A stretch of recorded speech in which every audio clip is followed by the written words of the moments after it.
هوريكم دلوقتي. فتح كده مع بعض. بصوا انا لسه راجعه ولقيت المحل ده بقى ايه يعني لقطه كده ب5 جنيه بس كل حاجه. بس بصوا يعني بلاش ده بره ال5 جنيه، يعني ده بره ال5 جنيه، وهقول لكم سعره دلوقتي. خلوه بس لوحده كده وهقول لكم ايه سعره دلوقتي. تعالوا بقى نسمي الله كده ونشوف انا جبت الحاجات دي ازاي ب5 جنيه. بصوا انا سعيده جدا يعني عشان لقيت اللقيه دي.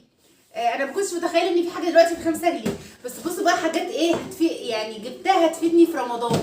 اطباق، كوبايات، حاجات من كده هتبقى حلوه ليا في رمضان. بصوا بقى تعالوا اما نشوف جبنا ايه. بصوا